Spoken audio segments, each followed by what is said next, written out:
지난번 영상에서 초등교육에서는 두 가지가 꼭 필요하다고 말씀드렸어요. 그 두 가지는 왜와 어떻게, 즉 동기부여와 경험입니다. 그중 어떻게 부분은 부모님들이 신경을 많이들 쓰세요. 저 멀리 세종에서도 대치동 수학학원에 매일 라이딩을 하시잖아요. 반에서 1등 하는 친구랑 스카 갔다 올게요. 그러면 아유 그래 어서 다녀와라 하시고요. 근데 정작 왜 공부를 해야 하는지 아이와 얘기해 보신 적 있으세요? 여기 한번 보시겠어요? 네이버 검색창에서 1년 동안 검색된 검색어들인데요. 여기 맨 위에 녹색 키워드는 대치동 학원이에요. 근데 맨 아래 동기부여 키워드의 검색량은 어디에 있는지 보이세요? 주황색으로 표시된 선이거든요. 이거 왜 수직선을 주황색으로 그렸지? 이런 정도의 생각 드시잖아요. 그 위에 공부를 하는 이유 키워드도 검색량이 별반 다를 바가 없습니다. 하지만 정말 많은 부모님들이 놓치고 있는 게 이건데요. 초등교육을 시작할 때 왜 공부를 해야 하는지, 아니, 그것보다도 앞서서 공부라는 게 뭔지 이것도 설명을 잘 안 해주세요. 왜 안 하실까요? 한번 제가 여쭤볼게요. 어머니, 공부가 뭔가요? 대답하실 수 있으세요? 이유가 간단해요. 본인들도 모르시거든요. 지금 저처럼 우리 부모님 세대들이 초등교육을 받으셨을 때 공부란 게 뭔지, 왜 해야 하는지 들어본 적이 없는 거예요. 왜 공부를 해야 돼요? 아이가 질문하면요. 아, 공부라는 건 이런 거야. 여기서부터 시작하셔야 돼요.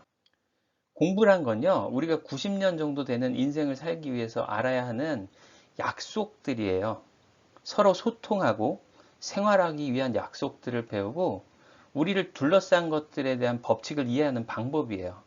그런 걸 배우는 거. 그게 다른 게 아니고 그게 공부예요. 이제 한 25세 때까지 배우면 그걸로 투자해서 나머지 평생들을 먹고 사는 거예요. 이제 한 20살 때까지는 세상을 살아가기 위해서 알아야 되는 기초 지식들을 배웁니다. 그 다음엔 거기서 조금 더 전문적인 지식을 배워요. 그리고 나머지 중장년기를 그걸 활용해서 살아가는 거죠. 자, 그럼 기초 지식이란 건 뭐냐? 뭐 간단하게 말하면 약속들입니다. 오랜 세월 동안 사람들이 살아가면서 만들어갔던 약속들. 이제 태어나면 아직 그거 모르니까 그거를 배워가는 거예요. 그리고 청년기에는 그걸 기반으로 해서 자기만의 지혜를 형성해 나가는 전문 지식을 학습하는 겁니다. 전문 지식이라는 게 뭐 되게 엄청난 게 아니라 여태까지 소년기 때 배웠던 기초 지식 중에서 조금 더 세분화된 한 가지를 배우는 거예요. 그 우리는 전공이라고 하죠. 자, 약속들은 크게 한 세 가지 정도로 구분을 할 수 있을 것 같아요. 소통의 약속이 있고요. 우리가 일상생활을 하면서 어떤 것들을 지켜야 되고 하는지에 대한 약속들. 그리고 우리를 둘러싼 것들에 대한 어떤 법칙들이 있는지에 대한 그런 세 가지 정도로 크게 나눠볼 수 있을 것 같습니다. 소통은 사람이랑 할 수도 있고 사람이 아닌 거랑 할 수도 있어요. 한국 사람이랑 하면 한국 사람의 언어, 그리고 그보다 많은 사람, 제일 많이 쓰는 건 미국 사람들의 언어니까 영어겠죠. 그리고 세계 공통의 언어. 사람 아닌 거의 언어 있죠. 요즘 많이 쓰죠.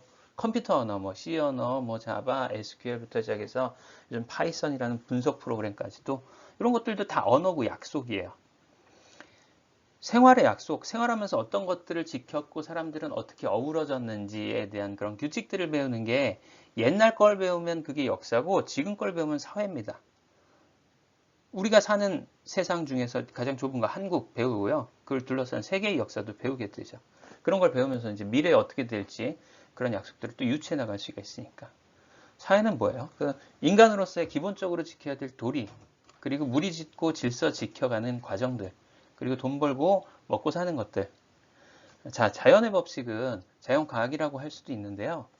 자, 우리를 둘러싼 사물의 법칙, 그리고 물건들의 성분의 법칙, 그리고 살아있는 생물체들의 법칙, 그리고 우리가 사는 별, 지구의 법칙, 더 나아가면 우리가 사는 우주의 법칙까지도 뭐 여러 가지가 있겠죠.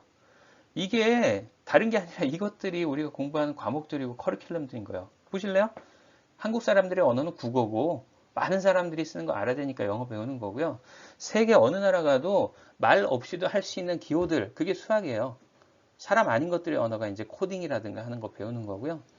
한국의 역사, 한국사, 세계의 역사, 세계사, 인간으로서의 도리, 도덕, 그 나가면 윤리, 무리 짓고 질서 지키고 그 질서를 만드는 게 정치, 그리고 법. 돈 벌고 먹고 사는 게 경제활동, 경제. 사물의 법칙은 물리고요. 성분의 법칙은 화학입니다. 인간을 포함한 생물들의 법칙들, 그리고 지구의 과학들. 자, 이 중에서 자기가 조금 더 관심 있고 지혜까지 형성할 수 있는, 그래서 여태까지 알고 있던 것보다 한 걸음 더 나아가서 여태까지 과거와 현재라 그러면 미래를 바라볼 수 있는 것들을 공부하는 게 바로 전문 지식이고, 그게 대학 가서 배우는 것들이에요. 전공이라고 하고, 그건 아주 엄청 다른 걸 배우는 게 아니라 위에서 배웠던 기본 과목들 중에서 조금 더 세부적인 거 배우는 거예요. 우리 어머님들 좋아하시는 치과, 의과 이런 것들이 법칙 중에서, 과학 중에서 생물, 그 중에서 의학, 그 중에 치의학 이런 게 되겠죠.